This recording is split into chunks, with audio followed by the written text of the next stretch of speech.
Good afternoon, everyone. I hope you are all doing well today.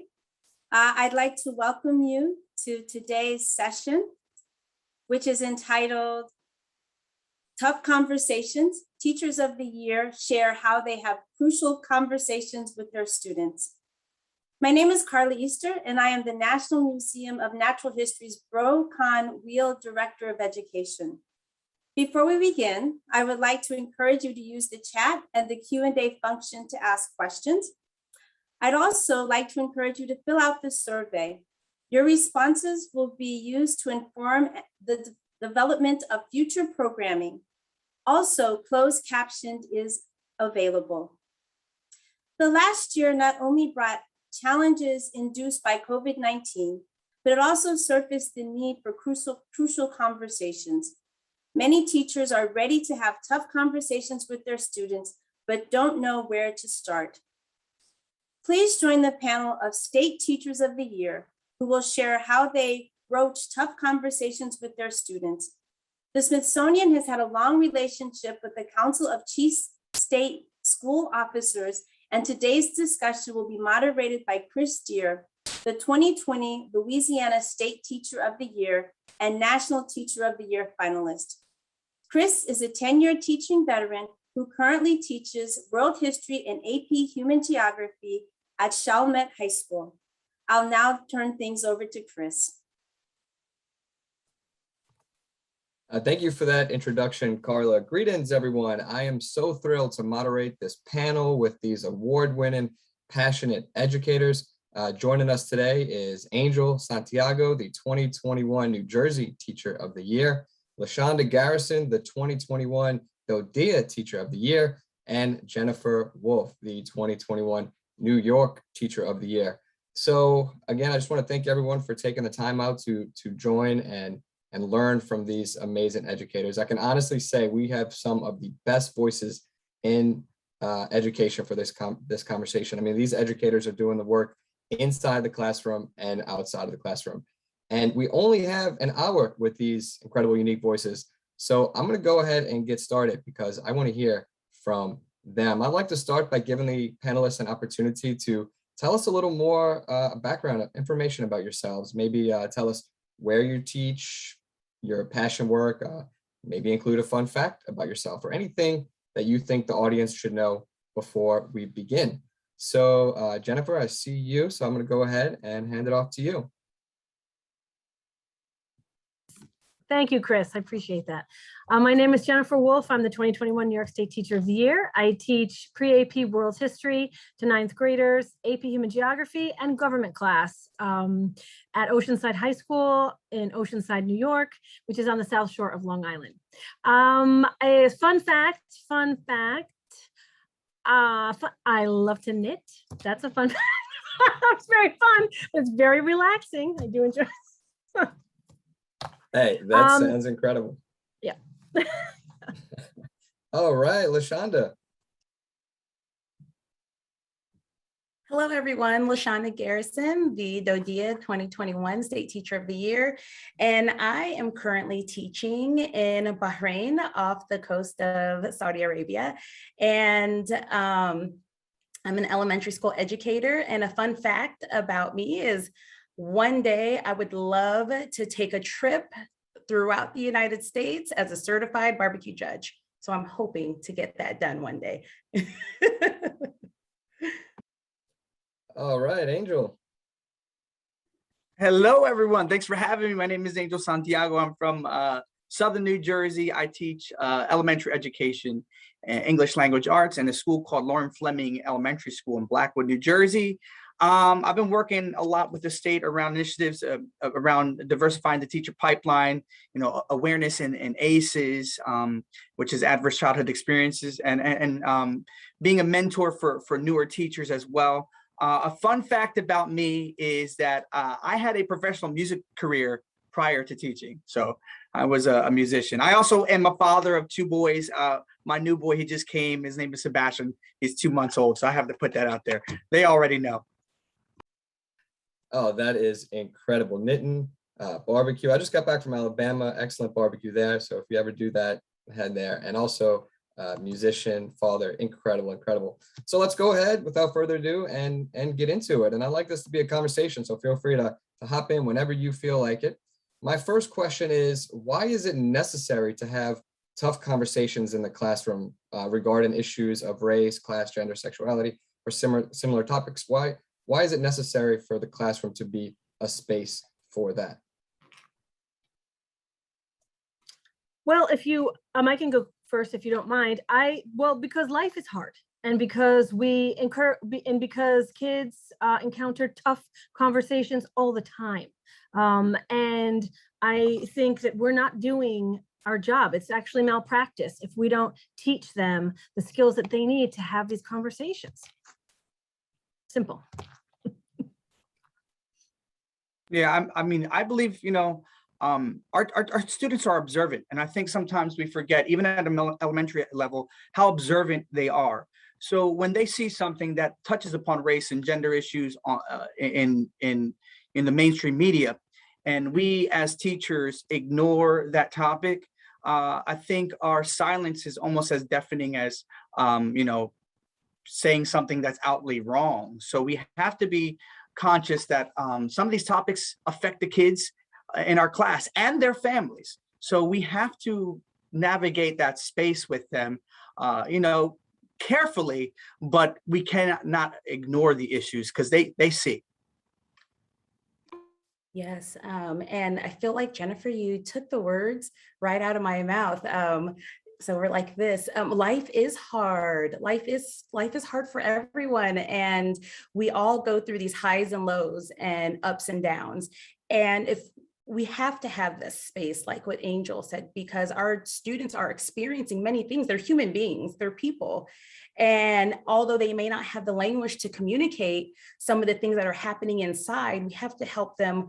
We have to create and hold a space for them to be able to share those things. And our job is to help our students learn. Our students can't learn when they're bogged down with things that are heavy on their heart.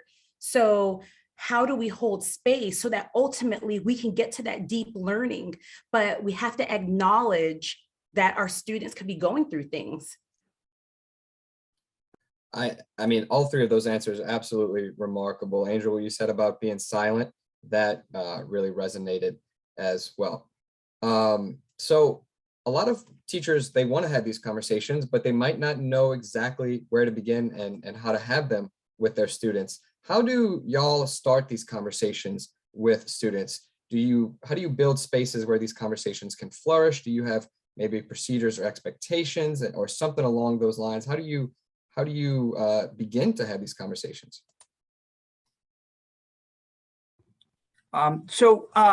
The curriculum we use, and it's been a practice of mine for a while. I'm a big believer in Socratic seminar and the teacher just pulling themselves back and letting students have a genuine conversation amongst themselves. There are some norms that go with Socratic seminar. Obviously, we can respectfully or disrespectfully agree or disagree, with each other. And and at that point, the students know how to use that language, using sentence starters, using prompts. Obviously, I think teaching those routines and procedures early in the year with the curriculum or topics that aren't so deep, and then working your way up or tying a current event to the curriculum that we're using. They're great methods and trying to develop those routines and procedures. But I just think sometimes putting a prompt out there, having the students be able to have that discussion amongst themselves, sitting back and really being just a facilitator and not necessarily someone who's injecting all the time. To me, that's worked wonders with my students. Your students who are shy, find those opportunities to jump out and become part of the conversation. Yeah, I think it's really important to set up. I couldn't agree more with what Angel just said. It's so important to start those norms early. I use a lot of stuff from Facing History and Ourselves. They have some great norms for setting up tough conversations and for setting up contracts in your class. So in my government class, for example, where we talk a lot about the moves of the government officials, there's a lot of room for debate, and we have to all agree that we can have our own opinions, but we're not entitled to our own facts. And I think when we start with a prompt, as Angel said, where we all begin with the same vocabulary and the same content, and we have those norms for a brave space, right? Not really a safe space, but a brave space. They tend to really latch onto that. I can't tell you how many times I've had kids say thank you to me for even talking about racism or sexism or LGBTQ issues in class. They are just so happy to have been seen by their teacher. I think that goes a long way. You've got to be brave, right? So they can be brave. I could not agree with Jennifer or Angel more than what they had said. For me, it's in the beginning, especially before we get into the classroom, first deciding that how I'm going to see my students and view them and care for them. And then thinking about how am I going to build trust in the classroom and help my students have and build trust amongst one another so that we have a classroom that is safer, because I think we've heard safe so much. We need safer spaces. And then how do we create an environment where students belong? And all of this is done ahead of time so that the classroom is primed and ready to hold tough conversations and have space to have those tough conversations when they happen. And then piggybacking on what Angel has said, I teach younger elementary school students, and one of the best things that I learned is giving them that vocabulary, because a lot of times there are things that they have inside, I teach second grade, they have inside, but they don't know how to communicate those. So there's this one book that I love. It's by Tracy Zager. It's called Becoming the Math Teacher You Wish You Had. And she talks about the different types of interactions you have with your peers. And one of them are like thought partnership. This is when I'm creating an idea, or cross-pollination when I'm stuck on an idea, or I might want to have a debate because I may not agree with you. How do we respectfully debate one another? Or how do we give each other feedback? And the powerful thing with that is when you teach students these different interactions that they can have, they can gauge the tension in the space so they can communicate their needs. So one thing I loved was I'm working in a small group and one of my students say, hey, so-and-so, can you please cross-pollinate with me? And they knew what was needed in that space. They were able to communicate their needs. And then the partner was able to say, okay, this person is stuck with something. This is the type of conversation I need to have with them. So I think equipping them with that language so that they can communicate their needs is very important. I love the way all three of you approached that question. It was so dynamic. I felt myself nodding the entire time. It's so incredible. I'm already gaining so much. We do have a question from the audience, and I'm going to let Miss Carla ask you this question. Sure. So I think you all have already sort of touched on this, but I'd like to just sort of dig a little deeper. So the question is, what is a good way to model this in the classroom to get kids talking? So you've talked a little bit about your prompts and how you prepare, but when there are these difficult conversations, and I'm really interested in what are the strategies you use to get them talking so that you can create that space where everybody feels like they can be able to contribute.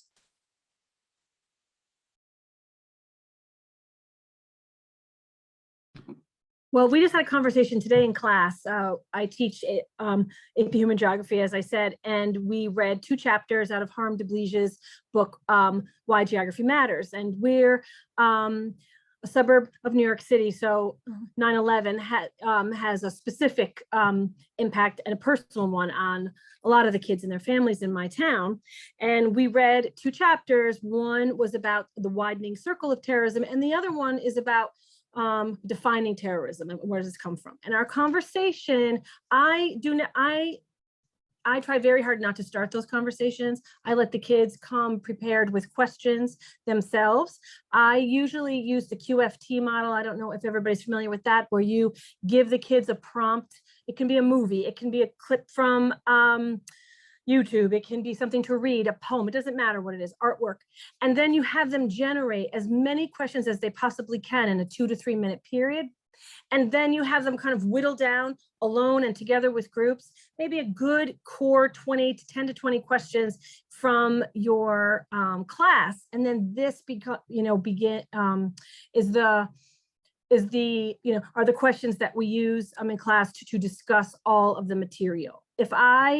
And then I support them while they're asking each other questions. Our thing today went right from terrorism to wondering, can racism be considered a terrorist act? That was not my question. That was one of my kids. And I looked at the kid and I said, oh, tell me more about that. So I don't need to tell them how I feel about it, and I will, and I'm not afraid to do those kinds of things, but I like it when they lead the conversation, when they dive deeper themselves on the conversation. And that brought in other kids to wonder about how we define things and what the definitions then mean in terms of how we think about things, how we view things. It was a beautiful, I didn't do any of that, right? All I do is I set up the norms, I give them the procedures, and then I model, bravery. I didn't flinch at that question. I didn't act like we shouldn't answer that question. I didn't act like the R word was going to be something contentious. I said, tell me more about that.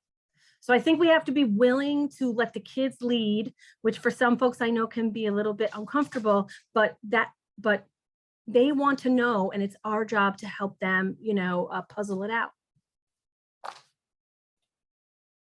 Well said. Lachanda or Angel, would you like to add on to any of that? I just think it's beautiful. And I'm like writing notes. I'm writing notes myself. I'm like, oh yeah, that's so powerful. That the conversations that children or students are able to have is just, I don't know, it was very inspirational just to hear just today the conversations that you were able to help facilitate and allow your students to generate on their own. And I think that's the hard thing, is that some people may not realize that these people that we have in our classroom have deep thoughts and have things on their heart that they are really wanting to share. Like Jennifer didn't speak, she didn't spoon feed them. She just held a space where they could have that conversation. It was just beautiful. Thank you, Jennifer, for sharing. Oh, well, thanks, Lachanda. I can understand people do get nervous. I do understand. And I don't live in a state where you can get into deep trouble for talking about these issues. So let's, I want to set that up. But I also live in a very red part of New York State, believe it or not. And we have lots of differing viewpoints on these issues. And I find that it is so important to not shut anyone down, even kids, especially kids who I don't agree with, because that way that's all that's being brought out into the classroom, and together, the kids kind of, they work it out themselves, and if I'm accepting everyone's opinion in the room, then they know that that's what they have to do as well. I'm sorry, Lachanda. I'm sorry, I didn't mean to jump in. Okay, so I think that is, today we just had a Socratic seminar. So I think what you said, Jennifer, and I live in a pretty similar zone as you do, a blue state, but in a purple area, I like to say. So, let them lead, trust them. You've given them the norms, you've given them the tools, you've given them the research. Obviously, you have to supply them with the research and the resources, the reading or the video or whatever resource you are using. Let them be brave, and let every student be brave. This is a perfect time for us to work on that confidence factor, right? That no answer is the wrong answer, right? No answer, no matter how silly or unprepared you think it is the wrong answer. I just want you to bring your heart. I want you to bring your ideas, because I want you to be heard. And it's funny because I believe that students are so much more accepting to civil debate than I think us as adults. The biases that have been trained upon us, they're so difficult to let go. Students are so much willing to listen to their classmates and even, change their mind or add on or, civilly disagree with someone someone else. And I think that's the beauty in this, letting children lead or letting your students lead this conversation, is because they know that no one's going to judge them and no one's going to get personal with them. And I mean, I wish we can put that mentality to the rest of the United States to be able to civilly disagree with each other. Right. There's a great video. Sorry, Lachanda, I swear. No, you're fine. There's actually a great video that I saw a couple of years ago. I just wrote it down, from Facing History and Ourselves. And it comes from a New York City hip hop DJ and blogger, Jay Smooth. And he does this quick thing about how to tell someone they sound racist. And his point is that you call out what they did, not who they are.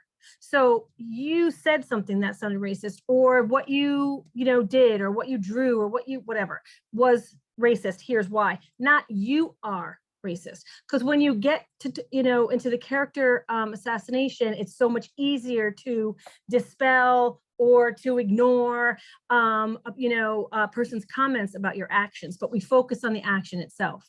A lot of times my students don't even understand what they're doing is racist. I mean, I teach in a predominantly white school, and they are like, what do you mean? So we have to go through that whole process of talking about what these things look like. But I don't have to be the one telling them what these things look like. My job is to give them some things to read or look at and let them decide what these things look like. You don't have to put yourself in a position where you're going to get fired. You are responding to what your kids need at this time and in this space. And I want to go back to Carla's question too, and just thinking about what Jennifer and Angel are communicating. How do we do this in the classroom? And I think one of the first things is we model how this should look. We model what brave conversations look like. We model that we're here to listen and learn and not to win. We're not here to win a conversation. We're here to listen and we're here to learn. And as educators, when we model that and our students see that and that we're consistent with that, then they can't help but to catch on. Like, this is how we behave and how we interact when we're having these type of conversations. And we may not agree. We're all complex people from different backgrounds, from different upbringings and different influences, but we can listen and learn from one another. And I think that goes back to that brave conversation. It's just being brave with modeling. How does that look in the classroom? These answers are absolutely incredible. I love the idea that we're here to listen and learn and not win. And Angel, what you said about students and their ability to have civil discourse at a level that adults seem to struggle with, it does give me hope for our future. The students, they can handle a lot of these conversations. This was a question that came in the chat, and some of you alluded to this as well. And I also have a similar question. How does the current political climate impact how you approach tough conversations, specifically regarding issues surrounding maybe critical race theory or other things that have been in the news lately? And do you receive pushback from parents or students or the community? If so, how do you handle that pushback?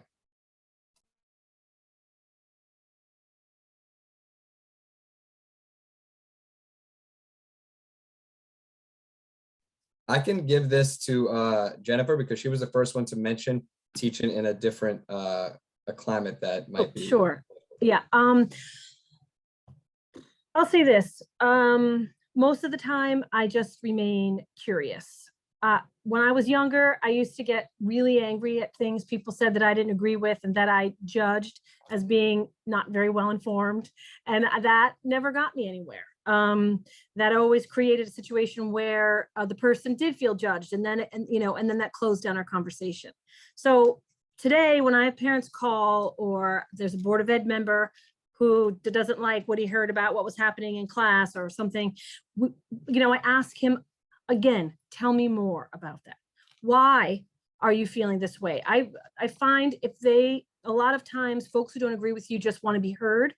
And parents just want to be assured that you are doing all you can to do what's best for their kid too, that you're on the same page.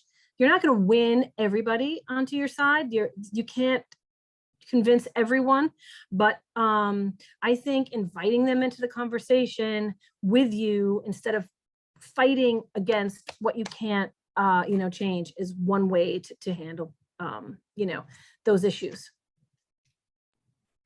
Yeah, I think the inquiry part of that, especially with our families, first and foremost, in the beginning of the year, having that rapport and establishing that rapport with your family, that they know that they can come to you with a question, no matter how controversial it is, that they can come to you with a question and know that you're going to shoot them straight, right? You're going to have that straight conversation with them. This last year, I wanted to learn as much about critical race theory and its implications in school as much as I could.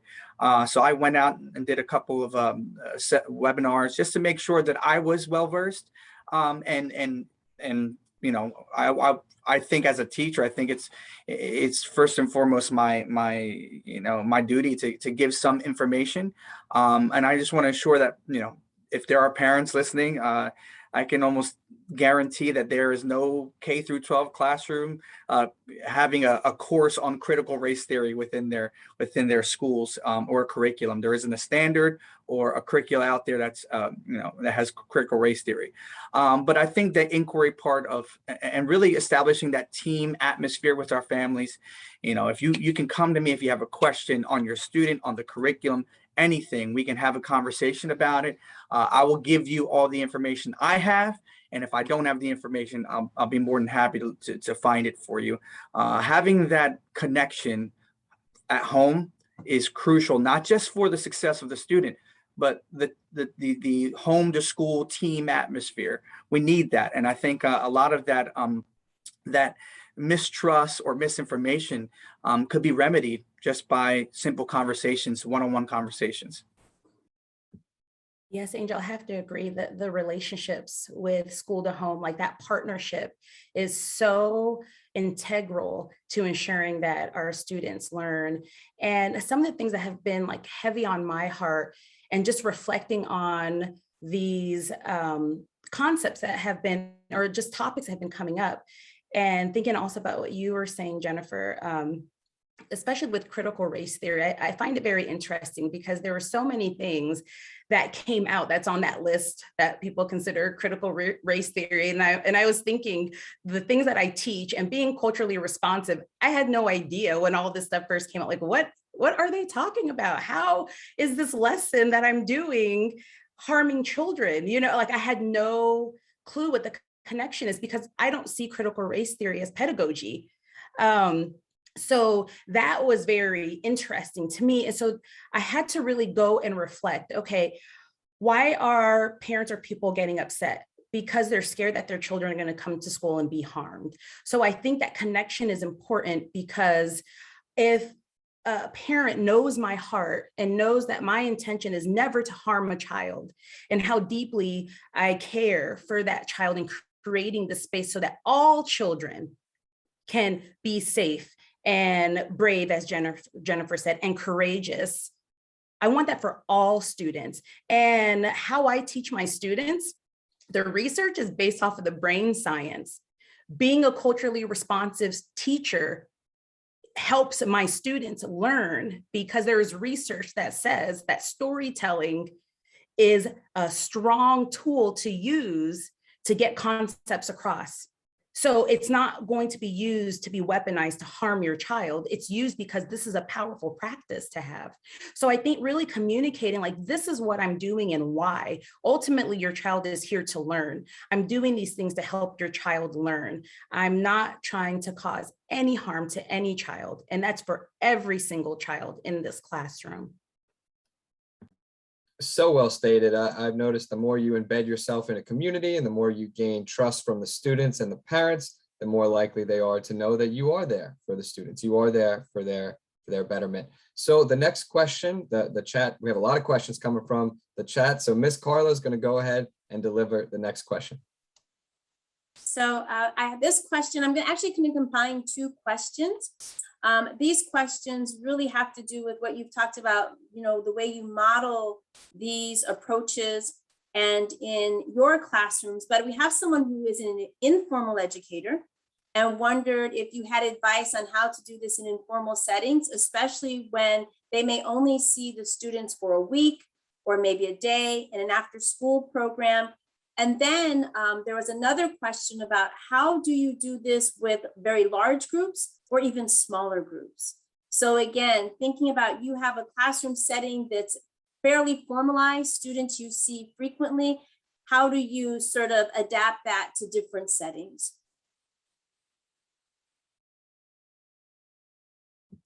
I think just to start us off, thinking about what Jennifer and Angel and I have all stated about at the beginning of the year, and at the beginning of any program, the norms that you set up. And I think it's important that we take the time, whether it's an after-school club. I had an after-school algebra club and taught my students there how to interact or how to have like hands-down conversations. I think anytime you're creating a space, whether it's a large group or a small group, we have to set these norms in place and build these concepts in so that we can hold space for tough conversations when they do come up. Like that's always at the forefront, I'm assuming, speak for all of us, in our mind as we're getting ready to embrace a certain group of students, whether it's formal, informal, a club, or our classroom.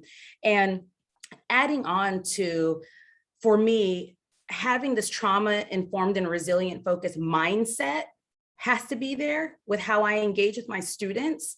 And then creating spaces where my students are also emotionally aware and where they can also emotionally regulate is very important, not only for my students, but for myself. And that has been very powerful for me as an educator or doing PD, taking time to have people take deep breaths if they're in this conversation and it's not feeling safe for them, or teaching people how to go to their safe place when something gets hard or they become dysregulated. And I feel that that is so important no matter what space that you're working in.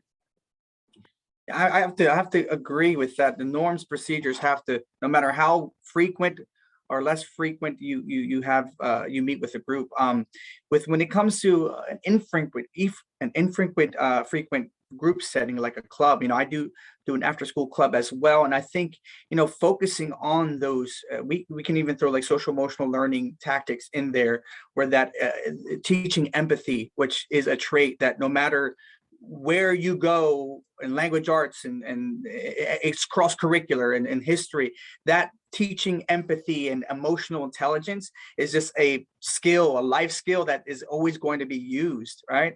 And to add on, to bring more substance to these conversations, getting our students out into the community and participating in community events and seeing the community. I know it's COVID at this point, so what better way than to bring the community to you by using things like Zoom and inviting experts in the field, inspirational people, to have a conversation with your students that is meaningful, someone that your students recognize. Those are tactics I think that are meaningful for our students, that they would look forward to, especially with technology nowadays and how that's opened up a brand new tool, a brand new resource for us to invite others who are more versed than we are in this type of situation.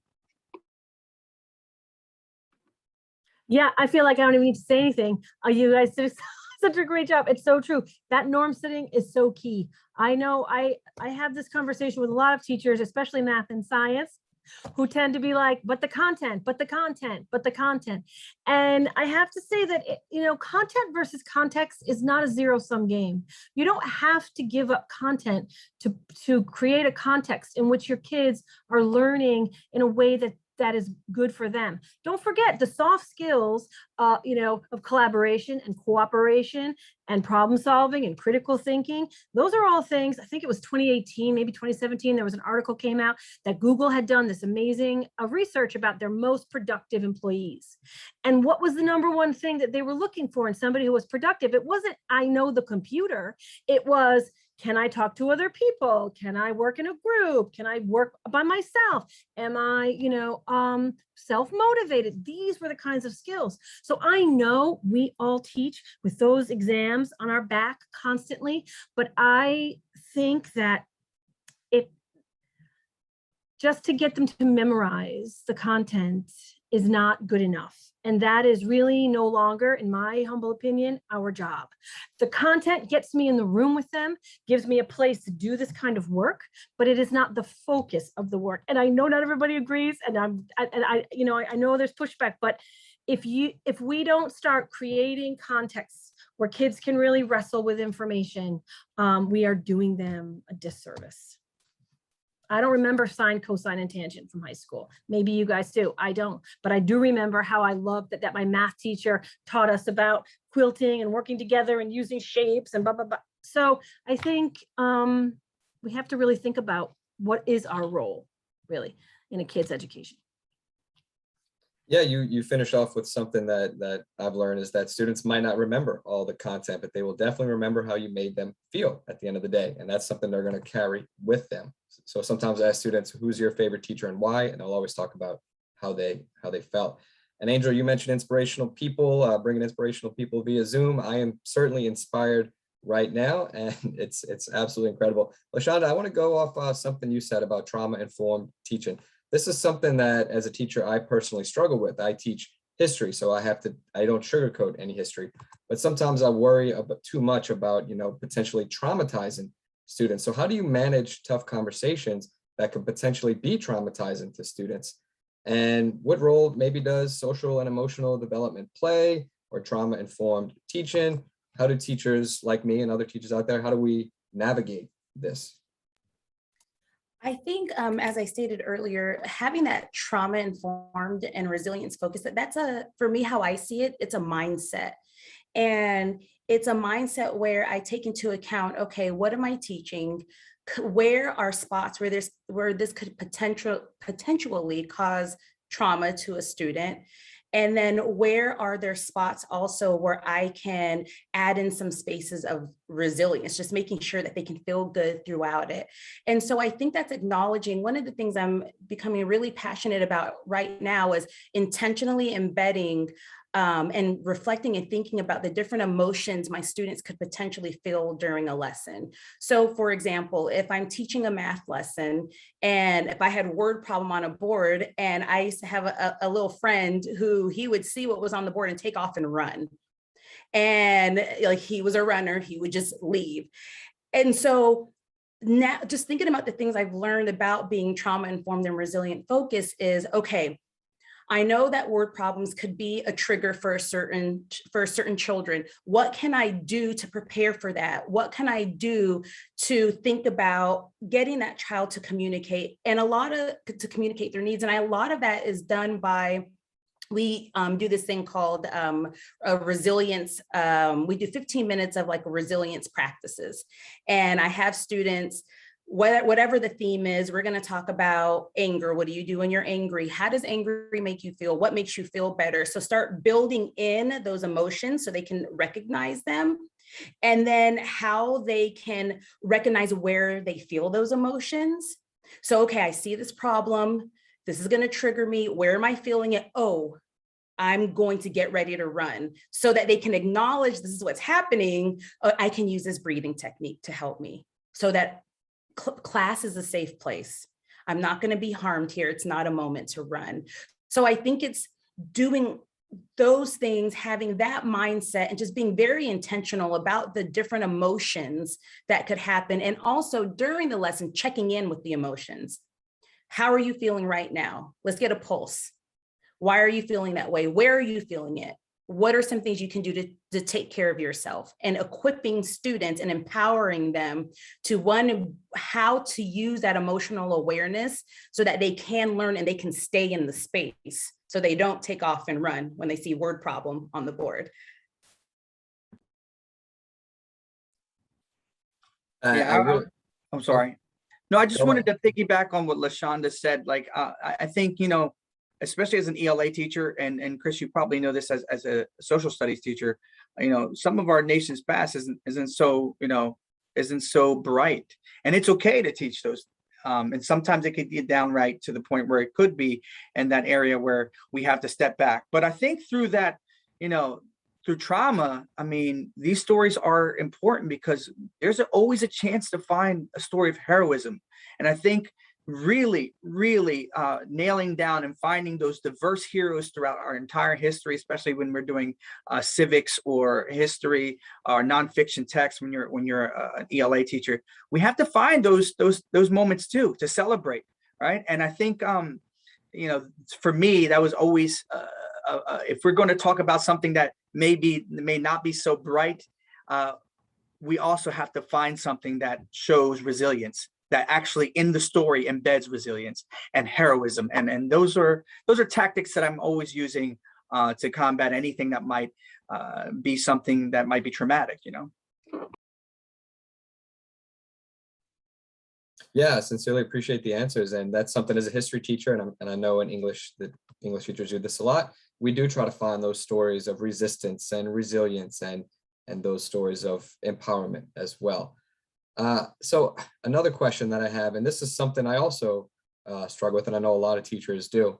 What advice would you give to a teacher who gets nervous in these moments, and their knee-jerk reaction may be to kind of cast it aside or ignore it or disengage? I hosted a panel over the summer in Louisiana, and a teacher from rural Louisiana came and they said, I'm terrified to talk about certain issues because of my administration, because of, parents and whatnot.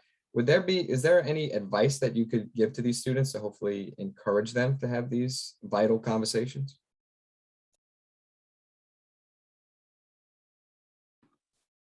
Well, I would say, just to begin, that giving students choice over what they want to learn about. And when I say want, what I mean is when I'm looking at a unit, let's say, on River Valley Civilizations, I will give them a choice board, right? A simple thing where they can not only choose how they want to deliver the information, but what information they want to focus on. And I think that I can then fill in the blanks if there are any blanks, to fill in. If they all like to learn about one particular thing and I know they need something else for the test, I can fill in that piece. But I want them engaged, making the choices. And so when you're in these volatile situations, you can say to your colleagues or to your Board of Ed or your parents, listen, I gave the kids all these choices. This is what they chose to learn about. And I find, and I'm sure you all do too, that they want to have the hard conversations and they find that stuff more interesting, and they'll pick those kinds of topics every time.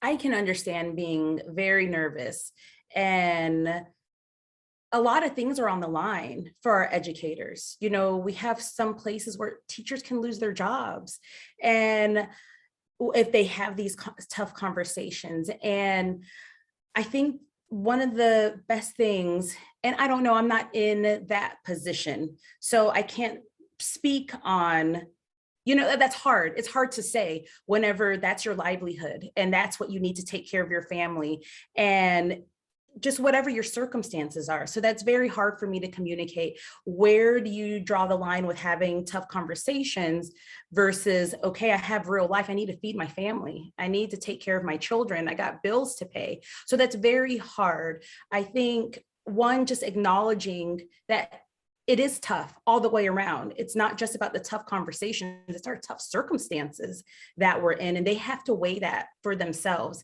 But I think for me, and something that I've been working on personally, is just trying to be as authentic as possible. And this stuff is so hard, and being courageous is hard and scary and nervous. You're going to be nervous having these conversations. Sometimes conversations even come up with my own children. I'm like, ooh, personal children in my stomach. I get butterflies in my stomach. I'm like, okay, where's your dad? You want to pass it off to someone else who can have these tough conversations. But we can still have these tough conversations, I believe, and hopefully I'm not being too idealistic, if our heart is in the right place. I just feel like we do good, we be good.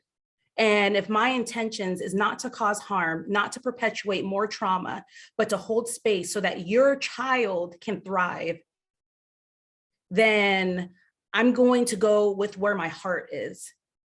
And so I can't tell someone whether their job is worth it or not, but I could say, okay, in my heart, I know that I'm doing good by your child. I know that I'm not trying to cause harm to your child. Yeah, I mean, I think they covered everything, right? Be courageous, be authentic, know your why. Know your why. Why are you having this conversation, right? That's all you really need to know. I think, Lachanda and Jennifer, they covered this as well as you could. So thank you. Yeah, I completely agree. Again, not in my head the entire time. These answers and the introspection from y'all is absolutely incredible. This next question comes from the chat. Do you feel like a teacher should share personal stories with students in order to show them that they are human too? Yep. There's no doubt in my mind that they should definitely, I mean, listen, there's oversharing, right? And then there's sharing in context. And I think that if you've had an experience that speaks to what you're trying to get their kids to share, you sharing that gives them permission to be vulnerable, right? And to tell a risky story. So yeah, definitely. Jennifer, I love that you said sharing in context. So sharing in context, because that humanizes us as an educator. Right. I think sometimes we have students, like when you see your student sees you at the grocery store, they're like, what? You grocery shop? You mean you leave the school? Right. Like, oh, wait, you were a child? No way. I think it humanizes you so that you can relate. Like I was a child too. Like I really do understand. Exactly. Especially for our Black and Brown, our Indigenous teachers of color. I think it's extremely important for them to show that this is an issue that affects us or affects them, and that this is real, and this is something that that some of our teachers live through every day. And I think that's as authentic as you can possibly get. So, of course. Wow, I can honestly say we can leave it at that one, because that was just, those answers are absolutely incredible. This has been amazing. I feel like I've gained quite a lot of insight from all of you. Please follow these educators on their social media. I know I do. I sincerely appreciate everyone coming out and their Friday afternoon to hear these wonderful educators. And Ms. Carla, I'll turn it over to you. Wonderful. Well, I want to also echo thank you so much to Chris and to the wonderful panelists. You all are amazing. You have given me so much hope. And I really want to encourage everybody to fill out the survey. And as Chris said, follow these amazing teachers on the chat. And just thank you so much for being part of today's session and for attending today's